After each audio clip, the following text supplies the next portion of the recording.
Sir నమస్కారం sir. నమస్తే అండి. సార్ 'గేమ్ చేంజర్' రిలీజ్ అయిన తర్వాత దాని టాక్ మొత్తం కూడా నెగెటివ్ టాక్ రావడం మనం చూసాం సార్. అయితే కొంతమంది 'రామ్ చరణ్' గారి అభిమానులు కావచ్చు, లేదంటే సగటు సినిమా ప్రేక్షకులు కావచ్చు, దీనిపైన ఏ విధంగా అంటే అభిప్రాయాలు వ్యక్తం చేస్తున్నారంటే, మంచి social message IAS, IPS officers లేకుంటే సమాజానికి ఉపయోగపడే కంటెంట్ ఉన్న సినిమాల్ని ఎవరు మెచ్చట్లేదు. ఇప్పుడంతా కూడా ఆగం చేసేయాలి. స్మగ్లింగ్ సినిమాలు, క్రిమినల్ సినిమాలు, 'పుష్ప' లాంటి సినిమాలయితే హిట్ అయిపోతాయి గానీ, ఇలాంటి మంచి సినిమాలు హిట్ అవ్వవు. సోషల్ సినిమాలు, సోషల్ మెసేజ్ ఉన్న సినిమాలు హిట్ చేయరు. ఆ టైంలోకొచ్చేసాం, ఆ పీరియడ్‌లోకొచ్చేసాం అని జెప్పేసి వాళ్ళ వ్యక్తం చేశారు అభిప్రాయాలు. ఇప్పుడు ఒక డిబేట్ నడుస్తూ ఉంది సార్. మరి మీరేం జెప్తారు సార్? మీ ఒపీనియన్ ఏంటి? అంటే స్ట్రెయిట్‌గా ఒకటే ప్రశ్న. హ్మ్. ఇప్పుడు ఐఏఎస్, ఐపీఎస్ పాత్రల్ని చూడటం లేదు జనాలు. హ్మ్. స్మగ్లర్‌లను చూస్తున్నారు. అంతే. అంతకు మించి ఏమీ లేదు దీనిలో. ఓకే. అంటే ఏ సినిమాల గురించి మాట్లాడుతున్నారు ఈళ్ళు? 'పుష్ప' గురించి, 'గేమ్ చేంజర్' గురించి మాట్లాడుతున్నారు. 'గేమ్ చేంజర్‌లో' ఆయన ఐఏఎస్, ఐపీఎస్, హ్మ్. అలాగే ఆయన ఎలక్షన్ కమిషనరు, అవును. పైగా సీఎం. క్లైమాక్స్‌లో సీఎం అవుతాడు. హ్మ్.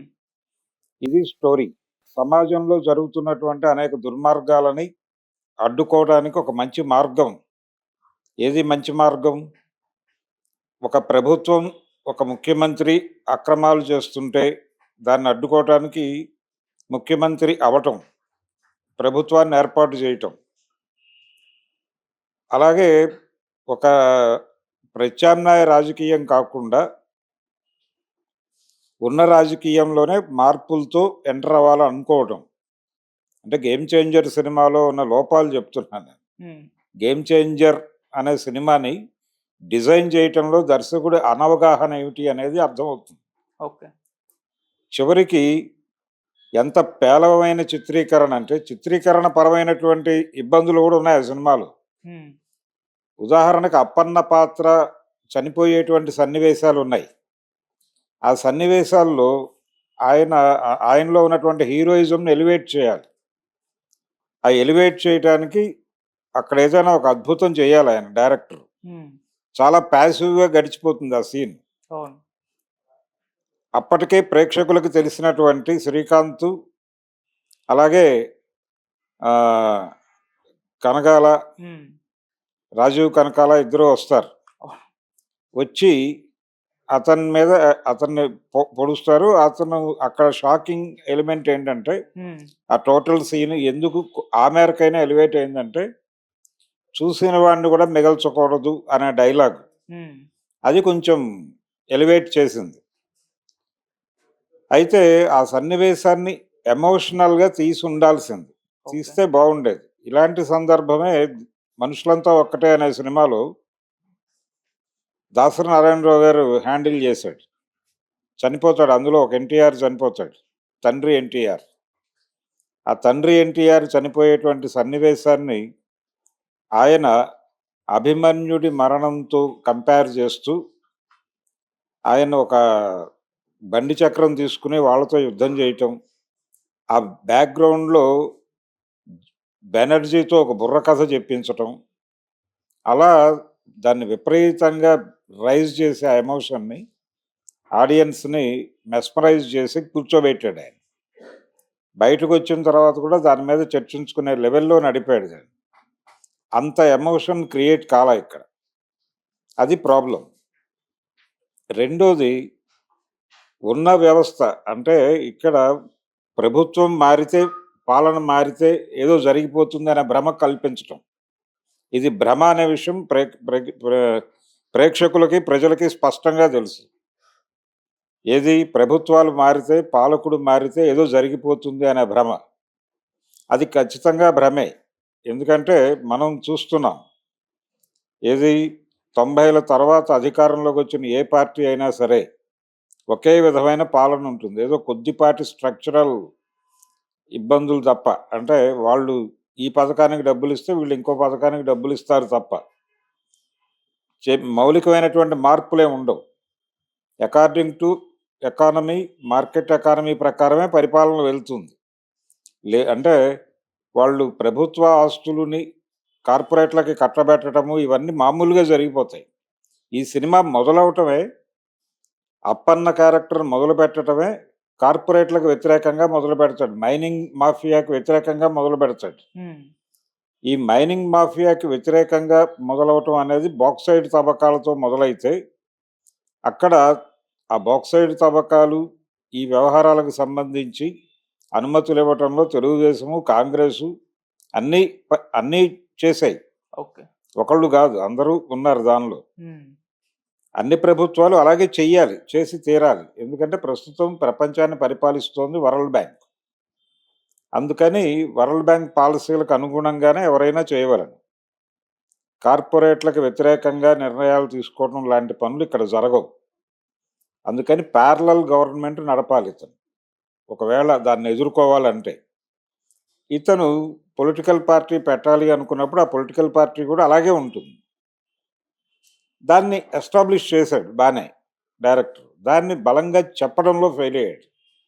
అతను రియలైజ్ అవ్వాలి, అప్పన్న క్యారెక్టర్ రియలైజ్ అవ్వాలి, ఉమ్, నేను తప్పు చేశాను అని. ఆ రియలైజేషన్ ఆవిడలో కూడా రావాలి, ఓకే. అతని వైఫ్ క్యారెక్టర్లో కూడా.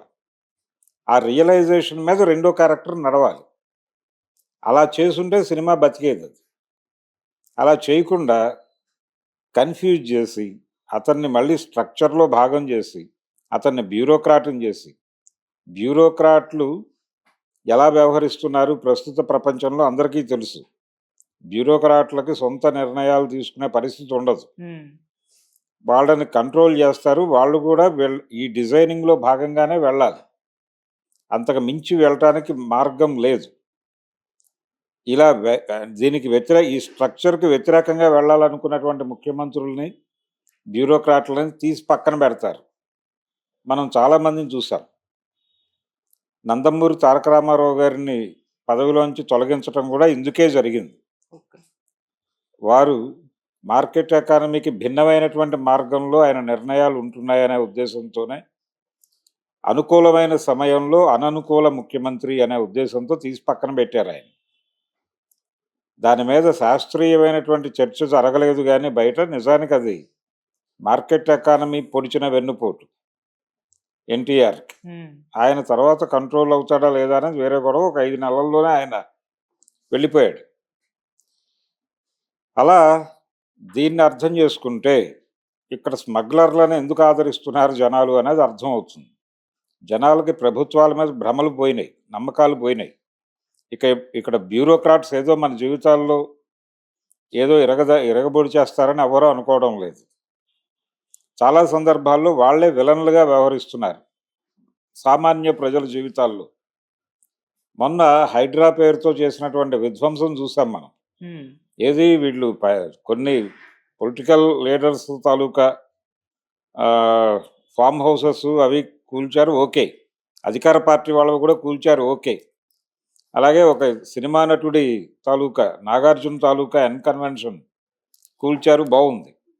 కానీ ఇదే సమయంలో కొంతమంది middle class, lower middle class అప్పులు చేసి కట్టుకున్న అపార్ట్మెంట్లు, అలాగే పేదలు బతకలేక ఏదో పద్ధతిలో చిన్న గుడిసెలు వేసుకుని రేకుల షెడ్లు వేసుకుని బతుకుతున్న వాళ్ళ మీద కూడా వెళ్ళిపోయారు. వెళ్ళిపోవటంతో వాళ్ళకి బ్యూరోక్రాట్స్ అంటే ఒక కోపము, చిరాకు మొదలైపోయింది. అంటే ప్రభుత్వ ఆస్తుల్ని జాగ్రత్త చేసి, ఇప్పుడు క్లస్టర్ల పేరుతో జరుగుతున్నటువంటి వ్యవహారం కూడా అదే, ల్యాండ్ పూలింగ్ పేరుతో జరుగుతోంది అదే. ప్రభుత్వ ఆస్తుల్ని భద్రపరిచిన ఆస్తుల్ని కార్పొరేట్లకి కట్టబెట్టడం అనే కార్యక్రమం జరుగుతోంది అనే విషయం ప్రజలకు తెలుసు. ఇందుకోసం బ్యూరోక్రాట్లు మనని వేధిస్తున్నారు, పోలీసులు మనని వేధిస్తున్నారు అనే విషయం తెలుసు. కలెక్టర్లు అలా డ్రామా నడుపుతారు తప్ప వాళ్ళేమి మన జీవితాల్లో మార్పు కోసం పనిచేయరు అనే విషయం కూడా ప్రజలకు తెలుసు. అందుకని బ్యూరోక్రాట్ల మీద, లేకపోతే గవర్నమెంటు, ముఖ్యమంత్రులు వీళ్ళ మీద భ్రమలు లేవు ప్రజలకి. అందుకని కొద్దో గొప్ప ఇలాంటి వాళ్ళని నమ్ముకోవడం మంచిది అనే ఉద్దేశంతో ఉన్నారు. వ్యవస్థ మీద నమ్మకాలు కోల్పోయిన తర్వాతే, తెలుగు సినిమాలోనే కాదు, వ్యవస్థల మీద నమ్మకాలు కోల్పోయిన జనరేషన్లోనే ఇండియన్ స్క్రీన్ మీద హీరో స్మగ్లర్గా మారాడు. దీవార్ అనే సినిమాలో హీరో స్మగ్లర్ కావటం వెనకాల అప్పటి సమాజం తాలూకా తొలగిపోయిన భ్రమలు, భ్రమలు తొలగిపోయినటువంటి దశలో స్మగ్లర్ హీరోగా మారాడు. ఇది చారిత్రక సందర్భాన్ని గుర్తెరగాలి. అది భారతదేశంలో ఏ సినిమా అయినా గాని, నేను తెలుగు సినిమా అంటలేదు, భారతీయ సినిమా ప్రారంభ దశలో 50 నుంచి 60 దశకం వరకు మొదట్లోనేమో స్వతంత్రోద్యమాన్ని పొగుడుతూ సినిమాలు తీశారు. స్వతంత్రోద్యమ లక్ష్యాలని సినిమా కథల్లో జొప్పించారు. అస్పృశ్యత నివారణలు ఇలాంటివి. అలాగే కొత్తగా ఏర్పడినటువంటి ప్రభుత్వాలు ఏ ఏ ఆశయాలతో పనిచేస్తే బాగుంటుందో ఆకాంక్షిస్తూ కొన్ని సినిమాలు తీశారు. ఇదంతా జరుగుతున్నటువంటి సందర్భంలో 67 నాటికి భారతదేశంలో అందరికీ ఈ ప్రభుత్వాల మీద భ్రమలు తొలగి ఎక్కడికక్కడ ఉద్యమాలు మొదలైనాయి. అందులో ముఖ్యంగా నక్సల్బరీ, రైతాంగ పోరాటం ఇవన్నీ కూడా మొదలైపోయిన తర్వాత వీటిని కంట్రోల్ చేయడానికి ఎమర్జెన్సీ పెట్టాల్సిన పరిస్థితి వచ్చింది. భారతదేశ వ్యాప్తంగా మొదలైన రైతాంగ ఉద్యమాలు, అలాగే చారిత్రాత్మకమైనటువంటి కేంద్ర ప్రభుత్వ ఉద్యోగుల సమ్మె జరిగింది. రైల్వే సమ్మె, హిస్టారికల్ సమ్మె అది. ఆ సమ్మె సందర్భంగానే ఎల్ఎన్ మిశ్రా అనేటువంటి మంత్రిని రైల్వే ప్లాట్ఫామ్ మీద చంపేశారు. కాబట్టి ఆ రేంజ్ కోపం ప్రజల్లో పోగుబడిపోయినటువంటి సందర్భంలోనే దీవార్ అనేటువంటి సినిమా రూపొందింది. స్మగ్లర్ కథానాయకుడిగా మారటం ఇది యాంటీ క్లాక్ వైజ్ హీరోయిజం మాత్రమే కాదు, విలువలు అంటే ఇటువైపుకి వచ్చేసింది. ఆ రాబిన్ హుడ్ తరహా ఆలోచన విధానాలు ఇవన్నీ అప్పుడు మొదలైనవి. హీరోగా ఒక ప్రభుత్వ అధికారిని పెట్టి ఆయన ఏదో మన జీవితాల్లో వెలుగులు ప్రసరింపజేస్తాడు అని చెబితే వినటానికి సిద్ధంగా లేరు. జనాలు చెవుల్లో పూలు పెట్టుకుని లేరు. ఇది కండిషన్. ఈ కండిషన్లో ఐఏఎస్ ఆఫీసర్ని, ఐపీఎస్ ఆఫీసర్ని విలన్లుగానే చూస్తున్నారు జనాలు, సాధారణ ప్రజలు. ఓకే, వాళ్ళు పెద్దలకి అంటే తమ జీవితాలతో ఆడుకుంటున్నటువంటి పెద్దలకి తానా అంటే తందానా ఆడేటువంటి మనుషులు తప్ప వాళ్ళు మన జీవితాల్లో వెలుగు ప్రసరింపజేస్తారని జనాలు అనుకోవటం లేదు. చాలా స్పష్టంగా ప్రభుత్వంలోకి వచ్చినటువంటి పాలకులు కూడా తమకేదో ఒరగబెడతారని అనుకోవడం లేదు. అందుకని ముఖ్యమంత్రుల కథలు ఎంఎస్ రెడ్డి గారు పోషించాడు ఆ సినిమాలో, అంకుశం సినిమాలో. అలాంటి పాత్రలను కూడా స్పేర్ చేసే మూడ్లో పబ్లిక్ లేదు. అందుకనే గేమ్ చేంజర్ సినిమా ఆ పరిస్థితికి వచ్చింది. పుష్ప సినిమాలో ఒక స్ట్రగుల్ ఉంది. ఆ క్యారెక్టర్లో దాన్ని ప్రాపర్గా ఎంబోజ్ చేశాడా లేదా డైరెక్టర్ అనేది పక్కన పడేస్తే ఒక స్ట్రగుల్ ఉంది. ఇది ఒక రకమైనటువంటి పరుగు పందెం వ్యవస్థలో ఉన్నాం మనం. ఎవడైనా సమర్థవంతంగా ఈ పరుగు పందెం వ్యవస్థలో ముందుకు వెళ్ళే ఛాన్సెస్ ఉన్నాయి. ఇదొక భ్రమ. ఈ భ్రమ కల్పించటమే లిబరలైజేషన్ ఉద్దేశం. ఈ పోటీలో ఎవరైనా పాల్గొని మీరు సక్సెస్ అయిపోవచ్చు. సక్సెస్ అవటం కోసం మీరు ఏం చేయాలనేది ఆలోచించుకోండి. ఎవరి కోసం మీరు వెసులుబాట్లు కల్పించక్కర్లేదు. మీకు ఎదగాలి అనే ఉద్దేశం మీకుంటే ఎదగటానికి అనేక మార్గాలు ఉన్నాయి. డబ్బులు సంపాదించడానికి అనేక మార్గాలు ఉన్నాయి. మీరు నిర్మోహమాటంగా ఆ మార్గంలోకి ఎంటర్ అవటమే చేయాల్సింది. చేస్తే మీరు ఎదిగిపోతారు. ఇది లిబరలైజేషన్ తాలూకా సిద్ధాంతం. ఆత్మ. ఓకే, ఆ ఆత్మని పట్టుకుని వాడు కదులుతాడు. పుష్ప అనేటువంటి క్యారెక్టర్. ఎదుగుదల అనేది క్రైటీరియా. ఎదగటానికి అవకాశాలు ఉన్నాయి, ఎదిగాడు అంతవరకే. దీన్నే చూస్తారు ఎవరైనా. ఆ ఎదగటం అంటే ఇప్పుడు ఈ లిబరలైజేషన్, లిబరలైజేషన్, ప్రైవేటైజేషన్, గ్లోబలైజేషన్ మనుషుల ఆలోచన విధానాలని మార్చేసింది. ఆ మార్పు అనేది మనకి యూటర్నుల దగ్గర కనిపిస్తుంది. యూటర్న్ తిరిగేవాడికి ఒక స్పేస్ ఇవ్వాలని అట్నుంచి వచ్చేవాడు అనుకోడు. నీకు ఇక్కడ ఒక వెసులుబాటు కల్పించాం, నువ్వు ఒడుపుగా ఎవరికి ఇబ్బంది కలిగించకుండా నువ్వు ఈ ట్రాఫిక్లోకి వచ్చేయి. అలా రావటం చేత కాకపోతే అసలు రాకు బయటికి. అంతే తప్ప నీకోసం అట్నుంచి వచ్చేవాడు ఆగుతాడు, ఆగాలి అనుకోకు. నీకోసం ఎవరు ఆగరు. ఈ ప్రపంచం పరిగెడుతూనే ఉంటుంది. ఈ పరుగు పందెంలో నువ్వు పాల్గొనగలిగే పరిస్థితి ఉంటే పాల్గొను. లేదంటే నిర్మోహమాటంగా చచ్చిపో. ఇదే మార్కెట్ చెప్తున్నటువంటి సిద్ధాంతం. హ్మ్. ఇదే జీవన వేదం. ప్రస్తుత ప్రస్తుత కాల జీవన వేదం ఇదే. ఓకే. యూటర్న్ దగ్గర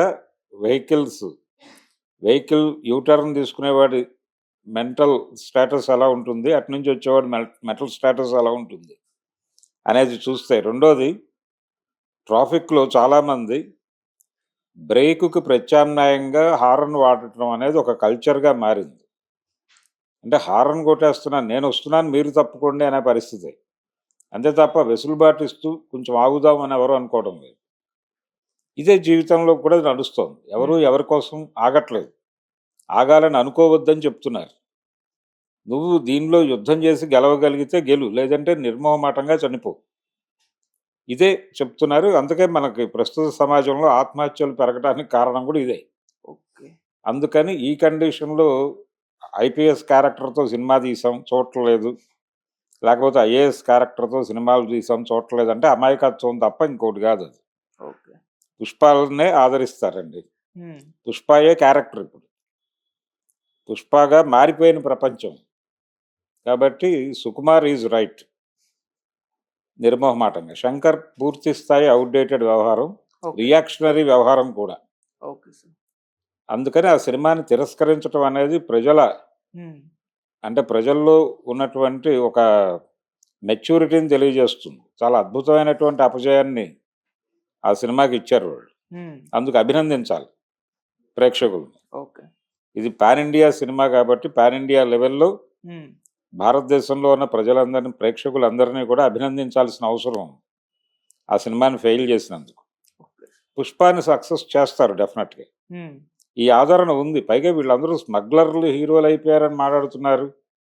ఆయనెవరో పవన్ కళ్యాణ్ గారు అడవిరాముడికిను, పుష్పకి కంపేర్ చేస్తూ ఒక ఉపన్యాసం చెప్పాడు ఆ మధ్య. అడవిరాముడు అంటే యాక్చువల్‌గా ఆయన కన్నడ వెర్షన్ గురించి మాట్లాడాడు. గంధద గుడి గురించి.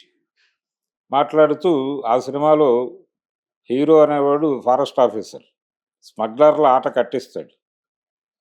ఇందులో హీరోయే స్మగ్లర్ అయిపోయాడని చెప్పి ఎలా విలువలు పతనం అయిపోయినాయని ఆయన తీవ్ర ఆందోళన వ్యక్తం చేశాడు అమాయకంగా. అది తప్పు. అలా ప్రజలు ఆలోచించటం లేదు. ప్రజలకు తెలుసు. ఇది స్మగ్లర్ హీరో అవ్వటం అనేది ఈ రోజున మొదలవలేదు. 90ల తర్వాత మొదలవలేదు. 73లోనే ఎన్టీ రామారావు గారు 'దేవుడు చేసిన మనుషులు' అనే సినిమాలో స్మగ్లర్‌గానే కనిపిస్తాడు. హ్మ్. అది పరిస్థితి. ఆ తర్వాత ఆయన నటించిన సినిమాల్లో 'దీవార్' రీమేక్ సినిమా చేశాడు ఆయన మగాడు.